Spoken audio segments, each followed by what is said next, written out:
Welcome to this explainer. Today we're diving into something literally game-changing. We're looking at how a simple, everyday game of football became the fundamental blueprint for modern Brazilian society. We usually think of sports as just a fun weekend hobby, but the history of football in Rio de Janeiro is actually this dramatic masterclass in sociology, urban development, and identity. It's a fascinating question, right? How exactly did a polite British hobby turn into Brazil's absolute religion? Well, to truly understand Rio de Janeiro, you have to realize that the football pitch is a perfect mirror of the city's own dramatic history. It wasn't just a game, it was the literal battleground where the city negotiated its future. To unpack all this, we've got a clear map for today. We're going to follow a conflict-driven historical arc through 5 acts. 1. A game for the elite. 2. Democratizing the pitch. 3. The immigrant influence. 4. Birth of iconic rivalries. And finally, forging a national identity. Okay, let's jump into Act 1, a game for the elite. Imported by the British, hoarded by the aristocracy. To really grasp how football took root, you have to picture Brazil in the late 19th century. It was going through some massive societal earthquakes all at the same time.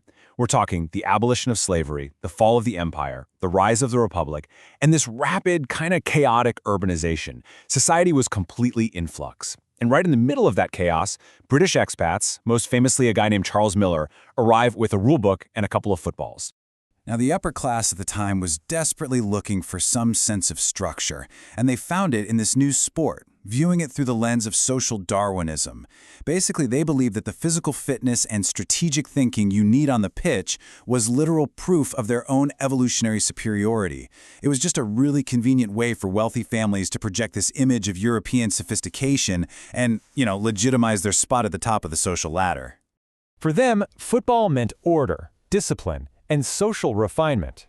Organizing a club back then took an immense amount of resources, lots of leisure time, and private manicured lawns tucked behind tall iron gates. Early football was essentially a highly exclusive country club, and they meticulously guarded their memberships to keep the working class out. Simply put, if you were playing organized football in the early days, you were walking around with a giant billboard advertising your elite status. Which brings us to Act 2, democratizing the pitch. The working class claims space. You see, extreme exclusivity almost always invites rebellion. And the working class was about to claim its own space, using the exact same game.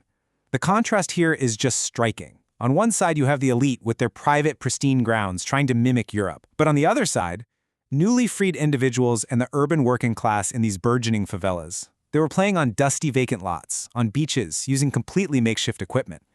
They didn't have the manicured lawns, but they had open space, a ball, and this desperate, burning desire to play. This brings up a really beautiful sociological concept called communitas.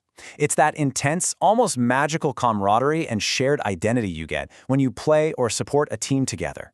Forming these popular clubs wasn't just about blowing off steam. It was a profound act of social resistance. It forged this massive collective bond in the favelas, completely transcending individual differences to unite communities that had been otherwise marginalized. The pitch literally became a stage for social agency. By building their own parallel football ecosystem, the working class used the sport to negotiate power. They were creating their own local neighborhood identities in a society that, honestly, totally ignored them. Through football, they were loudly declaring, hey, we're here, and we have value. Moving on to Act 3, the immigrant influence. European diaspora builds the clubs. So while all this class division is brewing, massive waves of European immigration are rapidly changing Rio's urban fabric. These new arrivals, Italians, Portuguese, Spanish, they needed a way to survive and support each other. So what did they do? They formed their own clubs. And these weren't just sports teams. They were absolutely vital social hubs. They acted as centers for mutual aid, cultural exchange, and a place to practice their language. These ethnically affiliated clubs pulled off this incredible balancing act. Think of it like a cultural bridge. It let immigrants navigate assimilation and dive right into this wildly popular Brazilian pastime, but at the same time, fiercely protect their distinct heritage. They kept the diaspora connected, injecting a rich, multicultural DNA right into the heart of Rio's democratizing football scene. Which leads us to Act 4, birth of iconic rivalries, institutionalized social conflict. Okay, this is where the parallel worlds of the elite, the working class, and the immigrants violently and beautifully collide. The ingredients of a fierce Rio derby or a Clásico go way beyond just a simple game. We're talking deep class divides, regional neighborhood identities, and bitter historical grievances. Psychologically, it's the ultimate us versus them setup. That intense, die-hard loyalty you feel for your own club naturally translates into fierce, burning animosity toward your rival. There's a quote from our source material that totally hits the nail on the head.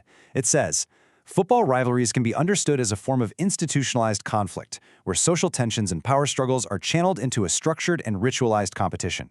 Think about how wild that actually is. Deep, systemic inequalities and real-world power struggles found a safe, cathartic, and highly structured outlet, all within the bounds of a 90-minute match. And because the stakes were so incredibly high, every single goal scored was a symbolic battle. A victory on the pitch vindicated an entire social class. But a defeat? That felt like a crushing confirmation of your societal disadvantages. So when a popular, working-class club managed to beat an elite club, well, that wasn't just 3 points in the standings. It was a loud, undeniable middle finger to the dominant social order of Rio de Janeiro. Finally, we reach Act 5, forging a national identity, the synthesis of a nation. Through this intense crucible of local and class rivalry, something incredible happened. To understand it, we look at the idea of imagined communities.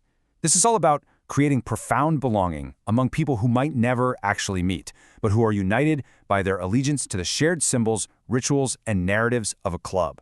In a rapidly modernizing society where traditional social ties were kind of falling apart, football stepped in and filled the void. It created massive, invisible bonds of family. The step-by-step evolution from the local pitch to the global stage is just amazing to trace. Step 1, hyperlocal neighborhood allegiances form.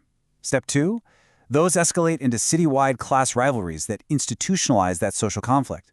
And Step 3, the national team emerges. It draws players and fans from all these diverse warring clubs and unifies them into a single, cohesive Brazilian identity on the world stage. A sport that literally started as a tool to keep the elite separated from the poor ended up providing the unifying cultural fabric for the entire country. Which leaves us with a truly fascinating question to wrap up on. If a simple game with a ball built the entire Brazilian identity, what hidden forces are secretly shaping your society today? It really makes you wonder how the everyday leisure activities we take completely for granted might be quietly writing the socio-cultural history of tomorrow. Thanks so much for joining me for this explainer. I hope you found this breakdown as captivating as I did. Keep questioning the world around you, and I'll catch you next time.